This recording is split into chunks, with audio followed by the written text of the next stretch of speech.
जैसा कि आप देख रहे थे पहले, तो हमारा कोई नेट का इशू था, इस वजह से प्रोग्राम को बंद करना पड़ा। दोबारा अब आपकी खिदमत में हाजिर हुए हैं। तो नासिर साहब से मैंने बात की है, जो कि प्रेसिडेंट है। इसके बाद जो है वो वलीद से भी मैंने बात की है, जो सिटी प्रेसिडेंट कोहटा के हैं, यूथ विंग के। अब मैं जो है वो जनरल सेक्रेटरी तहसील कोहटा शेख तलहा के पास चलती हूँ। तलहा साहब, ये यही जो मैंने अभी बात नासिर साहब से मैंने बात की है, जो रोड के इशू के हवाले से अभी जो आप बात कर रहे थे, MNA MPA लोग कह रहे हैं कि ये इकट्ठे नहीं है, ये इलाके ये कभी जो है वो एक उधर जा रहा है, दूसरा उधर जा रहा है, करप्शन इनकी देखें, इनका यानी हर तरह के इल्ज़ाम लग रहे हैं। तो आप क्या समझते हैं, जनरल सेक्रेटरी होने के नाते आप क्या समझते हैं कि ये सिर्फ इल्ज़ाम है कि इसमें कोई हकीकत भी है?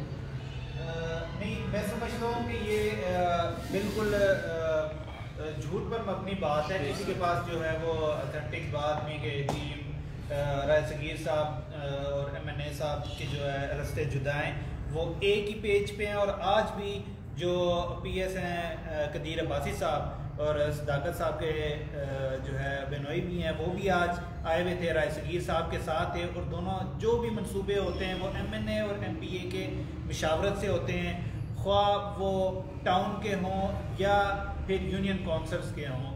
जितने भी पैसे आते हैं वो मुनसिफाना तौर पे दोनों बैठ के और जिन जिन लोगों को देने होते हैं उनसे पूछ के और मशावरत से देते हैं। ऐसा नहीं है कि MPA साहब अपने जो है वो अपनी मर्जी से दे रहे हैं और MNA साहब अपनी मर्जी से नहीं, इस तरह नहीं है। दोनों बैठ के और इकट्ठे बैठ के फैसला करते हैं। क्योंकि सदाकत अब्बासी के बारे में जो हमने सुना है, जो हमने देखा है, इंटरनेशनल मीडिया तक जो आवाज़ पहुंची है, कहते हैं जी कोहटा का जो सदाकत अब्बासी है वो बंदा अपनों को जो है वो ज़्यादा तरजीह देता है। अपने जो है वो जिस तरह इमरान खान ने कहा था कि हमने नस्ल दर नस्ल को जो लेके नहीं चलना है, बल्कि अपनों को नहीं प्रमोट करना है, बल्कि एक आम और गरीब आदमी की हमने आवाज़ बनना है। तो सदाकत अब्बासी के बारे में जो है वो जो शकूक व शुबहात पाए जाते हैं, क्या वो उसमें कोई सच्चाई है या वैसे इल्ज़ाम ही है? नहीं, ऐसा नहीं है कि सदाकत अली अब्बासी साहब के पास जो है अगर कोई बंदा जाए या अगर कोई मसला हो तो वो मसला दूर ना हो। हाँ, अगर कोई चीज़ है, अगर कोई काम ना होने वाला हो, उसमें कोई मसाइल पैदा हो, उस वजह से कोई काम लेट हो सकता है। लेकिन अगर जेन्युइन और जो अगर लीगल काम हो तो कभी ऐसा नहीं होता कि मतलब वो किसी की बात ना सुने या कोई काम ना हो, बल्कि पब्लिक डे होता है। उनका जो मार्जला टाउन में जो ऑफिस है, वहाँ पे पब्लिक डे पे कोई भी बंदा जाता है, जाके मिल सकता है, उनसे रब्ता कर सकता है, वो जाके मिल के अपना मसला बयान कर सकता है। और जो यूनियन काउंसिल्स के जो हमारी मदर बॉडी की जो तंजीमें लगी हैं, उनके साथ भी बाकायदा उनकी कोऑर्डिनेशन होती है। अगर कोई बात होती है तो जो हमारे तहसील के प्रेसिडेंट होते हैं, यू के हवाले से हमारे साथ होती है, मदर पार्टी के हवाले से जो हमारे जो तहसील के प्रेसिडेंट होते हैं उनसे होती है। आप ये खुद जो बातें कर रहे हैं, आया क्या आपने जो खुद महसूस की हैं, आप उनसे मिलते हैं, आप उनके साथ रखते हैं, या आप इस तरह आप ये कह सकते हैं कि इन ये काम करें? क्या आप एक ही पेज पे हैं यूथ विंग के, जिस तरह ये प्रेसिडेंट हैं और जनरल सेक्रेटरी हैं और वो हैं, जिस तरह सारे आप हैं, क्या आपके राब्ते होते रहते हैं और आप बैठ के मीटिंग करते हैं इस पर कोई बात होती है? बिल्कुल होती है हमारी मीटिंग। अगर हफ्तावार ना हो तो महीने में ज़रूर हमारी उनसे मीटिंग होती है। और जो मसाइल होते हैं हम उनको हेडलाइट उनके सामने जो है वो पेश करते हैं। हम कहते हैं कि भाई हमारे कोहटा के और यूनियन काउंसिल्स के अगर कोई मसले हैं तो वो ये मसले हैं। मिसाल के तौर पर अभी जो सबसे ज़्यादा जो यहाँ पे हमारे लोगों को जो ज़्यादा जो मसला है कोहटा के लोगों को, ये हमारा सिहाराना और ब्रिज के हवाले से मसला था। और बल्कि एक सदाकत साहब के एक बयान आया था, उसको फिर लोगों ने मजाक के तौर पे भी बहुत ज़्यादा इस्तेमाल किया कि जी वो बन गया। बिल्कुल, मैं ये ब्रिज से भी पूछूंगी, आप समझते हैं ये जो सियाला ब्रिज का जो अभी आपने नाम लिया है, आया क्या ये सच हकीकत है कि वो वाकई ही कुछ करेंगे या वैसे ही? इंशाल्लाह हमारे दौरे इक़्तिदार में वो पाया तकमील तक पहुँचेगा। MNA साहब ने 12 ये कहा, उन्होंने कहा कि मुझे यहाँ के लोगों ने काम के सिलसिले में लोगों के काम नहीं होते थे, ठीक है, जो इसकी पसमानगी थी, ये जो हमारा बहुत पसमानदा इलाका था हमारा कोहटा, कोटली सतियाँ और कल्लर, ठीक है, लोगों को टाइम ही नहीं मिलता था MNA से मिलने के लिए। और जो उनके मसाइल होते थे वो हल नहीं होते थे, जिस वजह से लोगों ने जो XPM था उसे रिजेक्ट करके मुझे यहाँ पे मौका दिया। मैं एक नाचीज बंदा था, एक आम आदमी था, एक पार्टी का वर्कर था, जिस वजह से लोगों ने मुझे वोट दिए और मुझे कामयाब किया। तो मैं फिर जनरल सेक्रेटरी जी शुमाली पंजाब के फिर वो सदर भी बने MNA साहब।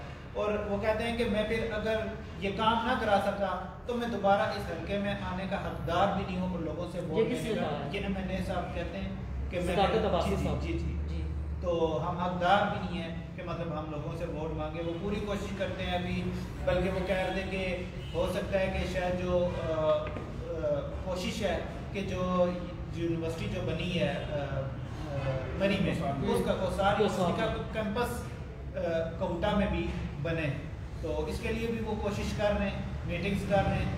तो वही मैंने आपसे पहले भी कहा कि हमें हर जगह पे हर्डल कोई ना कोई हमारे आगे आती है, ठीक है। सबसे बड़ा मेन इशू तो कोरोना वायरस सबसे बड़ी है, क्योंकि एक साल में खुद जर्मनी में रहती हूँ।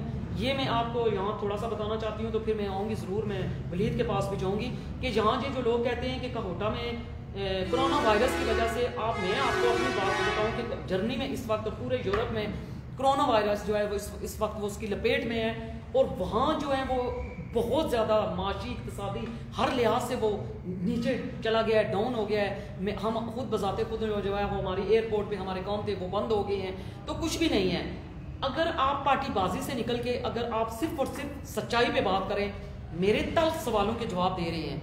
मेरा किसी से कोई ताल्लुक नहीं है कि मैं इमरान खान को अगर सपोर्ट करती हूँ, इसका मतलब ये नहीं कि मैं इमरान खान की कोई जो गलत काम होगा तो उसको भी मैं कहूँगी कि नहीं वो ठीक कर रहा है। मैं खुद रेडी वाले के पास गई, एक आम आदमी के पास गई, मैंने हर एक से मैंने इंटरव्यू लिया, और आज ये यूथ जो है यहाँ बुलाने का मकसद यही था कि मैं इन यूथ से सिर्फ और सिर्फ सच्चाई। अब यहाँ मैंने कोई ये देखे मेरे पास कोई लिखे हुए नहीं है सवाल, ये सिर्फ इनके नाम लिखे हुए हैं। मैंने कोई सवाल इनसे कहा नहीं है कि मैंने ये सवाल करने हैं। यही होती है सच्चाई कि जो आप सवाल करें दिल से करें, और वो अगला जो है वो जवाब अगर देता है अटक जाता है, इसका मतलब है कि वो जवाब नहीं दे सकता। और ये यूथ विंग अभी आपके सामने जो है वो जवाब दे रहे हैं, और ज़बरदस्त अंदाज से जवाब दे रहे हैं। जो भी मसला मसाइल है, अगर आप अपनी मेरी जहाँ स्क्रीन पे आप देख रहे हैं, तो आप यहाँ अगर कोई सवाल पूछना चाहते हैं आप यहाँ भी पूछ सकते हैं। ये नहीं है कि मैं इनको जो है वो मैं इमरान खान की वजह से मैं बिठाया है कि मैं इसको प्रमोट करूँ, नहीं। हमने कोटा के मसाइल पे कोई भी हमने समझौता नहीं करना है। और मैं अभी जो बात कर रही थी, आपने ब्रिज की, बहुत से लोगों ने कहा है कि जी ब्रिज नहीं बनने दे रहा है, इमरान खान नहीं बनने दे रहा है। आप इमरान खान शायद 5 साल में भी वो माफिया को ख़त्म ना कर सके। जो ये माफिया जो जड़ है जो इतनी मजबूत है इस मुल्क की, मैं यही लेके चलूंगी। अभी मैं वलीद के पास चलती हूँ। वलीद, आप क्या समझते हैं जो मैंने अभी ये बात की है, या तो कोरोना वायरस हमारी एक आ गया है 2.5 साल में, 1.5 साल तो हमने काम किया। मुराद ये कि ये नहीं हमारा मुल्क, मैं ये नहीं कह रही हूँ मैं तो हुकूमत की नुमाइंदगी कर रही हूँ, ये भी 1.5 साल हमने तो सिर्फ हुकूमत की है। 1 साल पूरा हो गया कोरोना वायरस को। आप क्या समझते हैं कि कोरोना वायरस से कुछ महंगाई जिस तरह यहाँ रोना रोया जा रहा है, मैंने क्योंकि मैंने इंटरव्यू लिए हैं लोगों के, तो मैं खुद बजाते खुद इसकी बात की गवाह हूँ। तो क्या आप समझते हैं कि कोटा में पहले से ज़्यादा जो 1.5 साल जो पहले था उसमें महंगाई थी, या कोरोना वायरस में उससे बढ़ के महंगाई है? आप क्या समझते हैं कि कुछ फर्क पड़ा है इससे? आप एक यूथ होने के नाते आप प्लीज़ आप मुझे मेरे देखने और सुनने वालों को बताइएगा। जी बिल्कुल, कोरोना वायरस तो एक हकीकत है जिसे आप डिनाई नहीं कर सकते। जैसे कि आपने बात भी की कि इंटरनेशनल कंट्रीज है, ठीक है, और पाकिस्तान तो वैसे भी एक कमज़ोर मुल्क था, तो जो इम्प्रूव कर रहा था अपनी मशीयत को, लेकिन अनफॉर्चुनेटली कोरोना वायरस भी आया, और जिस वजह से आप जैसा आपने बात की जर्मनी, इंग्लैंड जो भी कंट्रीज़ हैं वो मफलूज होकर रह गए। तो हाँ, यहाँ पे बदकिस्मती से एक चीज़ ये हुई कि यहाँ पे खुद साख्ता महंगाई कोरोना के नाम पे, जितना ठीक है हमारी मशीयत कमज़ोर थी और उसकी वजह से काफ़ी हमें फर्क पड़ा, लेकिन खुद साख्ता महंगाई बहुत ज़्यादा की गई, और इस पर इमरान खान साहब ने बारहा एक्शन भी लिए। जो हमारे जितने भी असिस्टेंट कमिश्नर्स थे आगे पीछे उन्हें हिदायत की गई और छापे भी मारे गए। वो लोगों ने बहुत सा मतलब गोदाम में स्टॉक भी किया हुआ था खाने की अशिया जो थी। तो ये है कि हमें अपने मुल्क के लिए सोचना चाहिए, खुद साख्ता महंगाई से रोकना चाहिए। तो मेरा ख्याल है कि कोरोना से भी इफेक्ट पड़ा है, और जो हम लोग खुद हैं हमें खुद को सुधारने की ज़रूरत है कि एक बीमारी और एक वबा के नाम पे हम मतलब महंगाई को बढ़ाते जाएं। तो ये मेरा नहीं ख्याल कि ये कोई अच्छी चीज़ है। तो अपने मुल्क नहीं, आप क्या समझते हैं कि यहाँ जो इधर कोटा में कोई मैंने रेट लिस्ट मैंने देखी है, यहाँ रेट लिस्ट कोई किसी जगह पे भी नहीं है। तो क्या आप एक नौजवान होने के नाते आपका राइट नहीं बनता कि आप इसकी तरफ तवज्जो दिलाएं कि यहाँ रेट लिस्ट जो है वो लाजमी होनी चाहिए? रेट लिस्ट तो रोजाना की बुनियाद पर भेजी जाती है, मुझे नहीं पता कि, लेकिन वहाँ नहीं है। बिल्कुल आपने ये तवज्जो दिलानी है कि मैं प्रेसिडेंट के पास गया था।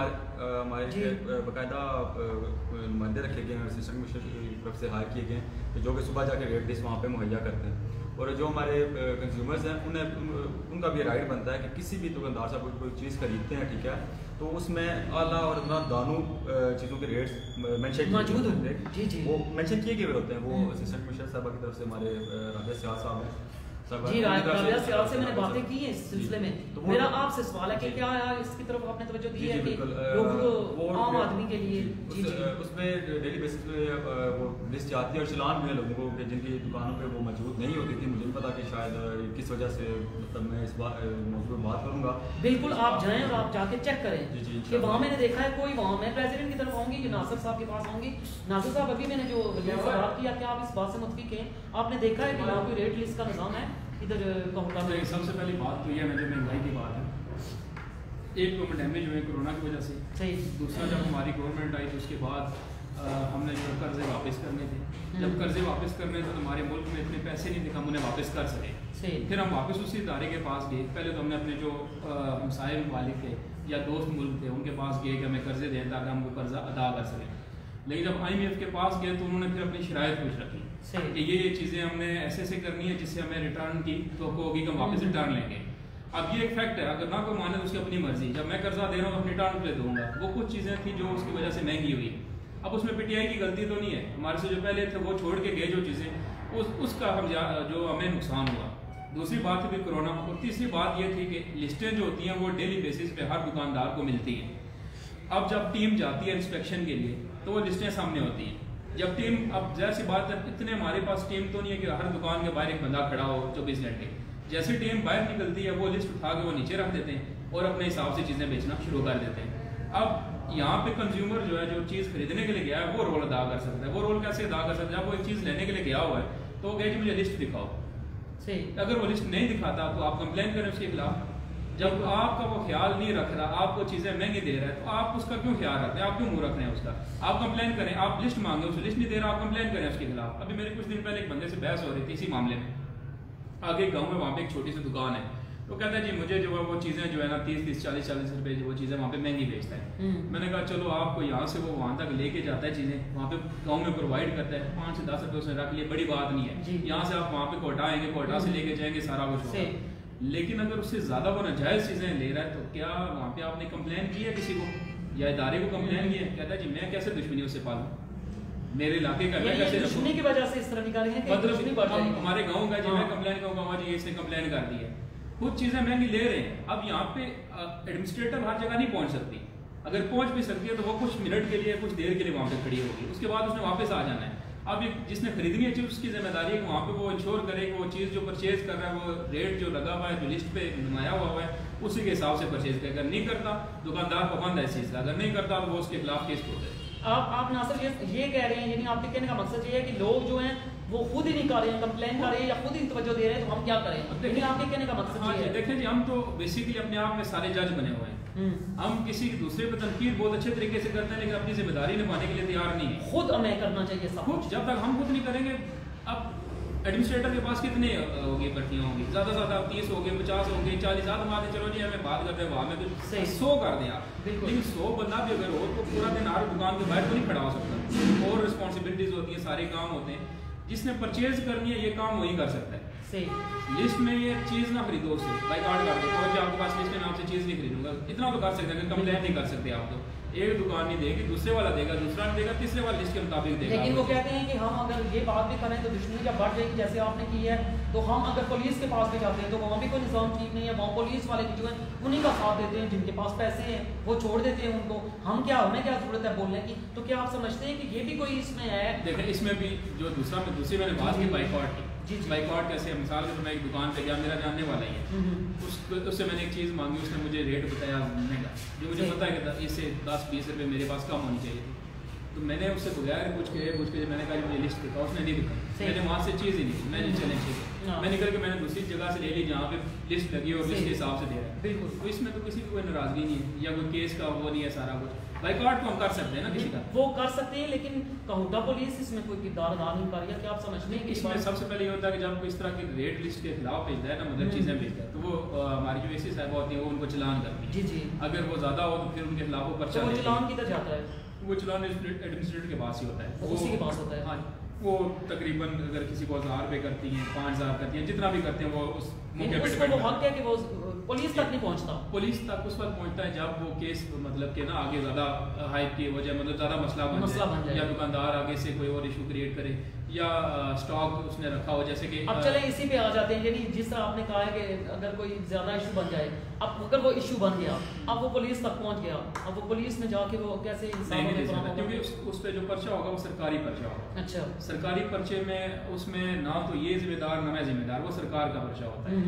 अब जैसे कि स्टॉक हमारी पुलिस का निज़ाम भी बेहतर करना है ना, हमने बिल्कुल करना है पुलिस का निज़ाम, लेकिन उस पर पुलिस कुछ कर नहीं सकती ना, क्योंकि जब एसी साहिबा की तरफ से चलान होता है, उनकी तरफ से एडमिनिस्ट्रेटर की तरफ से जाता है नहीं, अगर उन तक पहुंच जाता है, जब उस लेवल तक पहुंच जाता है, चलें वो तो कर सकती हैं, लेकिन जब पुलिस का निज़ाम आगे जाए तो पुलिस का निज़ाम बेहतर ना हो तो लोग जो भी कहते हैं कि पुलिस का निज़ाम बेहतर नहीं, हमें क्या जरूरत पड़ी हुई है, छोड़े ये करके छोड़ देते हैं, ये बात हकीकत है ना।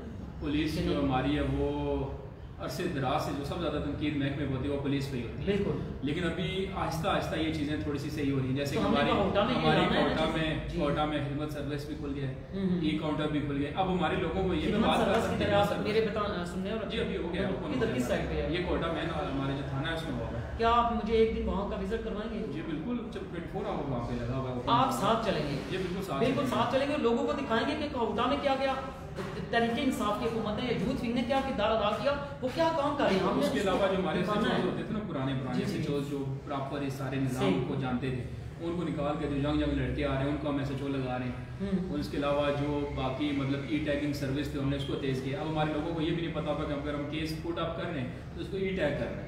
ई टैग का ये मतलब है, आप ई टैग का आसान सा जो लोग हमारे अनपढ़ लोग हैं बेचारे नहीं पढ़े, क्या मतलब है? एक बंदे ने एप्लीकेशन दी ना थाने में जाके, जी, तो उसने कहना है कि मुझे ई टैग दें इसका, से ई टैग मेरे मतलब आपकी कंप्लेन रजिस्टर्ड होगी। ई टैग जब आएगा आपके पास तो वो अब महकमे में आपकी वेबसाइट जो एक सिस्टम बना हुआ है ना हमारा पुलिस का सारा, उसमें इंटर हो गया। अच्छा, अब उसमें ना तो तफ्तीशी या कोई भी बंदा उसमें रद्दो बदल कर ही नहीं सकता। आपके पास ई टैग हो गया। पहले ये होता था एप्लीकेशन रख ली, दूसरी पार्टी को बुला लिया, उसे कहा जी आपके खिलाफ एप्लीकेशन आई हुई है, और फिर वो लेन देन करके सारा दूसरी पार्टी को दबा के एप्लीकेशन वहीं पे छोड़ दी और काम कर लिया, सारा ओके कर लिया।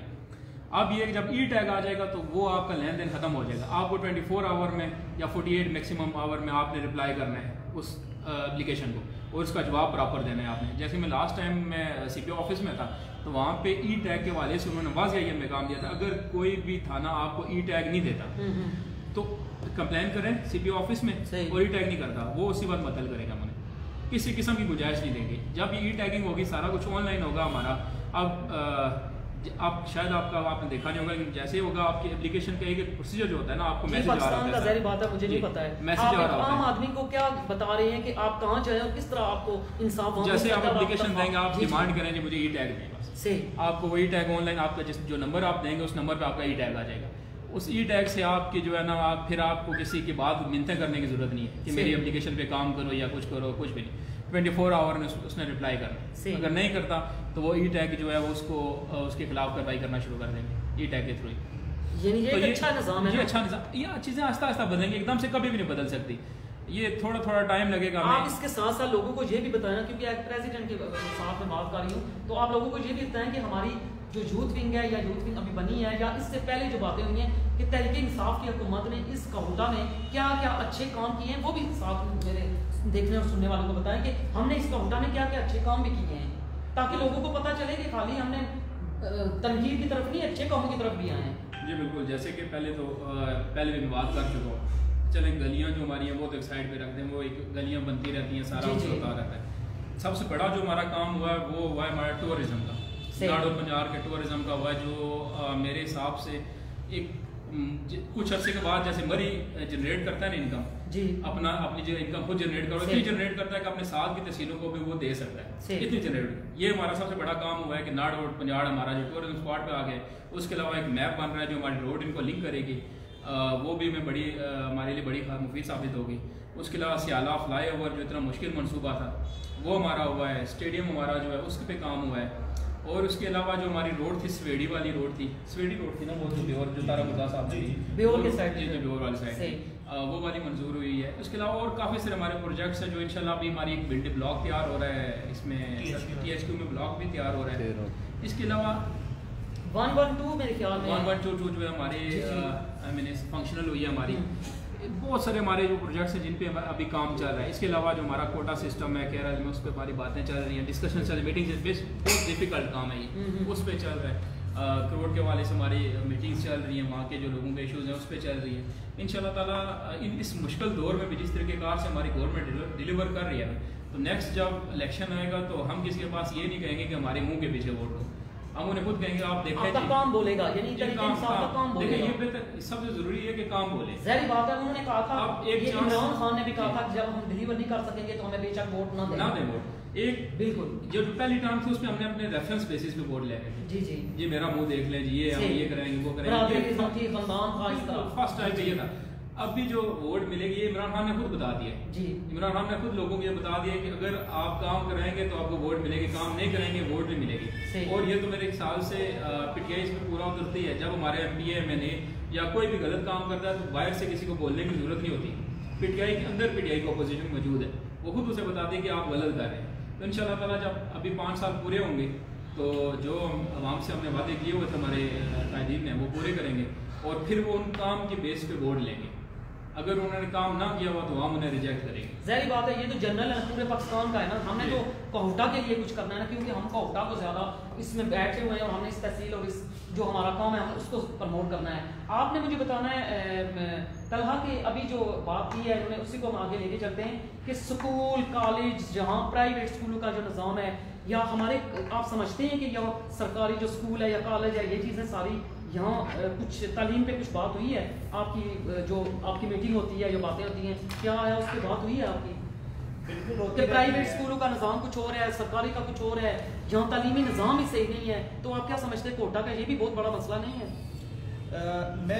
मैं समझता हूँ कि कुछ चीज़ें जो हैं हम लोगों के अपने ऊपर भी होती है। मिसाल के तौर पे अगर कोई किसी गांव में अगर कोई प्राइमरी स्कूल है, मिडिल स्कूल है या हाई स्कूल है, वो गवर्नमेंट का है, तो हम लोगों की नज़र में एक परसेप्शन बना हुआ होता है गांव के लोगों का या हमारे लोगों का कि भाई हम इस स्कूल में कराएंगे कि तो यहाँ पे बच्चों पे तवज्जो नहीं दी जाएगी जी।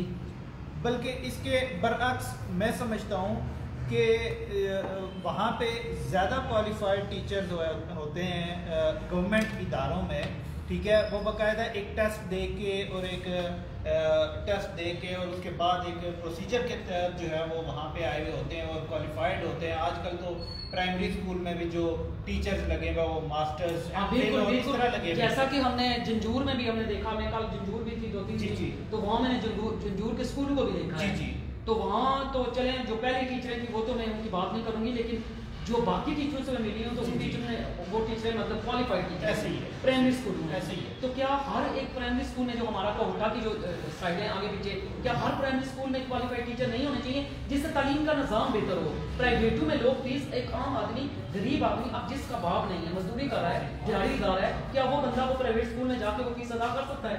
तो सरकारी स्कूलों में ये होना चाहिए। आपने क्या इस सिलसिले में बात की है MPA से?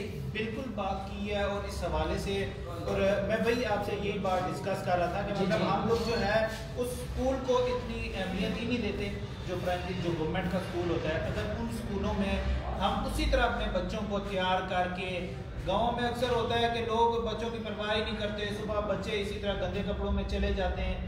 उसके अलावा अगर हम एज़ कम्पेयर टू जब हम वही लोग जब अपने बच्चे को प्राइवेट स्कूल में कराते हैं, उस बच्चे को नहला के धुला के सुबह नाश्ता करा के और अच्छी यूनिफॉर्म पहना के उसको भेजते हैं, और जो गवर्नमेंट का स्कूल होगा उसमें बच्चों को इसी तरह ही भेज देते हैं। बच्चा स्कूल से आए, बच्चे को दोबारा पढ़ाया जाए।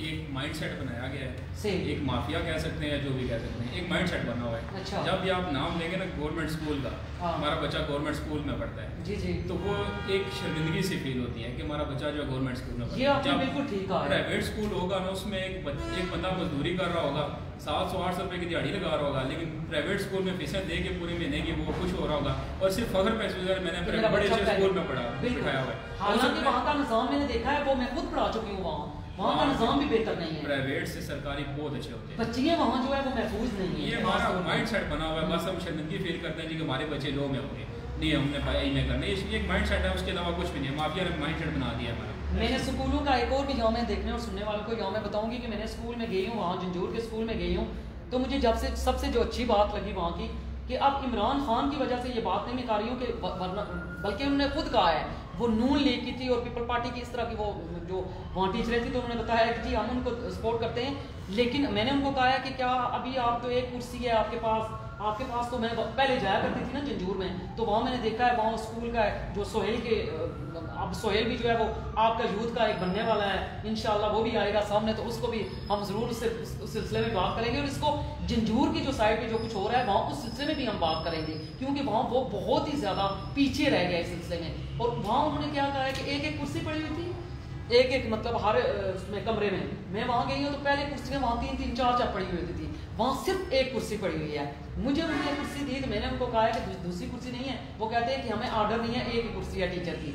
अब सबसे अच्छी बात, आप पॉजिटिव की तरफ भी आए ना, आप हर वक्त तनकीद ही ना करते रहे। अब दूसरी जो बात एक और थी कि जो उन्होंने खुद की, मैंने उन्हें कहा कि क्या यहाँ चूल्हे भी यहाँ होते थे, यहाँ देचकियाँ होती थी, यहाँ कढ़ाइयाँ होती थी, यहाँ तो बहुत कुछ बनता था, यहाँ तो मैंने देखा है यहाँ सब कुछ खत्म है। तो उस टीचर ने मुझे कहा है जो वहाँ कम अज कम मेरे ख्याल में 30 साल से वहाँ वो 25 साल से पढ़ा रही है, तो उसने कहा है कि इमरान खान की हुकूमत ने ये देचके कढ़ाइयाँ जो है वो ख़त्म करवा दी हैं। अब ये एक पॉजिटिव चीज़ है, आप वो भी चीज़ देखें ना, हम हर वक्त इमरान खान पे तनकीद करते रहते हैं। मैंने कोई इमरान खान की कब्र में नहीं जाना, मेरा एक अपना एक विजन है, मैं एक अपनी सच की बात करती हूँ, मैं हमेशा बात करती हूँ तो मैं इस तरह बात करती हूँ कि किसी को ये ना लगे कि मैं जनरल बात कर रही हूँ, ये ना लगे कि मैं किसी पार्टी को सपोर्ट कर रही हूँ। अब यहाँ ये भी बात रखे ना कि इमरान खान ने ये भी एक अच्छी बात की, सरकारी स्कूलों की तरफ आप आएँ, उसने एक अच्छी चीज़ें रखी हैं कि आप यहाँ खाने के लिए नहीं आए हैं, आप यहाँ कोई इंजॉय करने के लिए नहीं आए हैं, बल्कि आप यहाँ काम करने के लिए आए हैं। तो क्या ये एक अच्छी चीज़ नहीं है? आप समझते हैं कि जो मैंने वहाँ बात मैंने देखी है, आप समझते हैं कि जो उसने ये की है इमरान खान ने, वो मैं अपने देखने और सुनने वालों को बता रही हूँ। और आपने अभी ये बात की है, हम एंड पे जाएंगे इस हिस्से पे कि तालीम का निज़ाम हमने हर जगह पे हम बात कर चुकी है। अब आखिरी जो हमारा तालीम का यही इशू था, इसके बाद हम क्लोज करेंगे कि क्या ये जो पॉजिटिव चीज़ें हैं हमारे माशरा, ये जो हमारा पाकिस्तानी खासतौर पर माशरा है, ये चीज़ को जाकर क्यों नहीं करता? ये हर वक्त यानी एक गलत चीज़ को, अब इमरान खान से अगर कोई नफरत करता है तो वो एक गलत चीज़ है। मैंने बहुत से लोगों से ये भी पूछा है, मैं बात मेरी लंबी हो गई है, तो उन्होंने कहा है कि हमें नवाज शरीफ की पर्सनैलिटी पसंद है। अब ये भी एक आप देखिए अनएजुकेटेड बात है कि उसकी मुझे पर्सनैलिटी पसंद है तो इस वजह से मैं उसको वोट देती हूँ या देता हूँ, जो मैंने लोगों से बातें की हैं। अब पर्सनैलिटी भी हम चाहते हैं, या तो इमरान खान को हम पसंद नहीं करते, या करप्शन के जब वो अपने ऊपर आ जाती है, जब अपने इंसाफ की बात आती है तो हम उस तरफ भी हम कहते हैं क्यों कहा है। तो ये चीज़ों की तरफ भी एहसास था। आप अपनी इस नौजवान, आज की जो नौजवान नस्ल है कहोटा की, इसको आज आप एक पॉजिटिव पैगाम क्या देना चाहते हैं? मैं तीनों मेहमानों से ये दरख्वास्त करूंगी, एक पॉजिटिव पैगाम दें जो इनके दिमागों में जाके लगे, पता चले इनको कि हमने क्या करना है, हम क्यों ठीक नहीं हो रहे हैं। ब्रांड मेहरबानी आपसे शुरू करूंगी नासिर जी। बिल्कुल, देखें जी, यूथ के लिए हमारा मैसेज यही है कि आप जो भी काम करते हैं, जॉब करते हैं, पढ़ते हैं, जो भी करते हैं, उसमें से एक टाइम निकालें अपने लोगों के लिए, अपने माशरे के लिए, अपने घर के लिए टाइम निकालें और उसके लिए काम करें। जो पॉजिटिव चीज़ें हो रही हैं उसकी तरफ चलें, और जो नेगेटिव आपके माशरे को खा रही है, आज जो चीज़ें चल रही हैं हम उसको फिर भी कंट्रोल कर सकते हैं। शायद कुछ टाइम के बाद हम कंट्रोल ना कर सकें। जिसके पास जितना भी टाइम होता है वो पॉजिटिव चीज़ों के लिए मिलजुल के अपने लोगों के लिए, अपने माशरे के लिए काम करें, ताकि कल जो हमारी आने वाली नस्ल है वो ये जो मसाइल जो आज जिन पे हम बात करें वो इनको फेस ना करें। ये बहुत बहुत शुक्रिया। तो आप वलीद, आपसे आप कुछ बताना चाहेंगे कि और जो आपके जहन में है कोई बात वो करना चाहेंगे या आप कोई पैगाम देना चाहेंगे आप अपने तरीके से मेरे देखने और सुनने वालों को प्लीज़? यूथ के लिए ये मैसेज है कि आप एक तो जैसे कि मैं ड्रग्स के बहुत अगेंस्ट हूँ, तो तो मैं अपने यूथ को कहना चाहूँगा कि इस चीज़ से बचें। और दूसरी चीज़ ये कि आप टेक्नोलॉजी में ठीक है कि आजकल जो लोग हमारे यूथ है वो गेमिंग में बहुत ज़्यादा इन्वॉल्व है, तो स्पोर्ट्स एक्टिविटीज़ की तरफ आएँ, ठीक है, अपने एजुकेशन पे फोकस करें। और जो भी मतलब जराइम जो हमारे माशरे में आज बहुत ज़्यादा जो है ना वो हमारे नस्लों में आ चुके हुए हैं, तो इनसे बचें। अपने साथ दोस्त हैं, अपने रिश्तेदार हैं, उनको भी बचाएँ। तो वो बस मैं यही कहना चाहूँगा। तो बाकी इस पर हम इंशाल्लाह खुद भी काम कर रहे हैं और आपके लिए हम जो है ना पॉजिटिव प्लेटफॉर्म्स देंगे स्पोर्ट्स के हवाले से, आपकी एजुकेशन के हवाले से इंशाल्लाह। तो आपसे मेरा आखिर में जो है जो तलहा आपसे आप कुछ कहना चाहेंगे? मैं यूथ के हवाले से एक बात कहना चाहूँगा कि आप जॉब करते हैं, एजुकेशन ले रहे हैं, आप जिस भी जगह पे हों, कोशिश करें कि अगर आपकी वजह से किसी छोटे से काम की वजह से अगर कोई किसी का जो है कोई आसानी पैदा हो सकती हो तो वो ज़रूर आप करें। मैं तो समझता हूँ कि हम जिस दिन किसी का कोई छोटा सा मसला हो या कोई छोटी सी चीज़ हो, अगर उस चीज़ को हल करें तो हम तो अपने आप को बड़ा खुशकिस्मत समझते हैं कि हमारी वजह से इस मुल्क को, इस कौम को और हमारे किसी भाई को कौटा शहर के हवाले से अगर कोई चीज़ अगर कोई हल हो तो मैं अपने आप को बड़ा मैं समझता हूँ कि सुकून में महसूस करता हूँ कि यार हम लोग कुछ कर सकते हैं, हमारी वजह से कोई मसला हल हुआ है। तो मैं ये यूथ को कहूँगा अपने आप को पॉजिटिव रखें और पॉजिटिव चीज़ों में आप सियासत में आना चाहते हैं आए। जो लोग कहते हैं कि ये, मैं तो समझता हूँ कि जो लोग कहते हैं जी ये सियासत जो है ये बेले आदमी का काम है या फिर जो है ये है झूठ फरेब का नाम है। झूठ फरेब का किया गया इस काम को, पॉलिटिक्स और सियासत जो है इसको गंदा किया गया है। आप आके ठीक करें, क्यों नहीं हो सकते? अभी जो हमारे MNAs बने हैं कई जो है वो पहली दफ़ा हैं, सदाकत अब्बासी साहब पहली दफ़ा MNA बने, मियाँ फ़रूक, मुराद सईद की तो वो सबसे कम उम्र का MNA था, लेकिन आज उसके हल्के में जाके देखें वो क्यों नहीं काम कर रहा। लेकिन हम लोगों की परसेप्शन ये है जिस बंदे के पास बड़ी गाड़ी ना हो हम उस बंदे को वोट नहीं देते। तो कहुटा यूथ के लिए आप ये पैगाम देना चाहते हैं? कहुटा यूथ के लिए खास तौर पे हमने इसको मोटिवेशन कि भाई आप कहुटा के हवाले से या किसी भी जगह पे आप हों तो आप जरूर कुछ ना कुछ ऐसा करें कि भाई आपकी वजह से किसी को कोई फायदा हो सके। बहुत शुक्रिया आपका। नासिर मेरे साथ मौजूद थे और मेरे साथ जो है तलहा मौजूद थे और वलीद मौजूद थे। दुनिया उत्ते रख फकीरा ऐसा बैन खलोन, दुनिया उत्ते रख फकीरा ऐसा बैन खलोन, तू आवे ते हसन लोकी तू जावे ते रोन। अपनी ज़िंदगी का एक मिशन बनाएं, अपने आप को एक डगर पे चलाएं, एक मंजिल की तरफ लेकर चलें। शख्सियत खुद बनती है, अपने आप को कुछ बनाएं। ये किसी पे इल्ज़ाम तराशी करना बड़ा आसान है। आप यूथ विंग मेरे साथ इस वक्त मौजूद थे, जो मेरे सवालों के तल्ख सवालों के जिन्होंने जवाब दिए, मैं बहुत बहुत इनका शुक्रिया अदा करती हूँ। जो मेरे उन तल्ख और सच्चे सवालों के इन्होंने जवाब दिए हैं, इसी तरीके से आप इस सोच को मस्बत रखें। हमारे इस कोटा पे पॉलिटिक आप जो है जो आप कर रहे हैं आप वो करना छोड़ दें, एक पॉजिटिव सोच लेके आए हमारे कोटा की बेहतरी के लिए। जो मैंने आपको शेर सुनाया है ना, आप दुनिया से जाएं तो कुछ करके जाएं। जब आप दुनिया में आते हैं तो लोग मिठाइयाँ बांटते हैं, बच्चा होता है पैदा मिठाइयाँ बांटते हैं। जब दुनिया से जाएं तो वो भी आपके लिए कुछ एक वो उनका ज़हन हो कि हमने इसके लिए कुछ वर्ड्स अदा किया है जो वो एक अच्छा है। तो आप इसी तरीके से पॉजिटिव सोच के साथ इसको कोटा के मसाइल को आप हल करें। इसी के साथ राबिया जंजुआ को इजाज़त दीजिएगा, फिर किसी नई वीडियो और नए मौजू के साथ आपकी खिदमत में हाजिर होंगी। अल्लाह हाफिज़।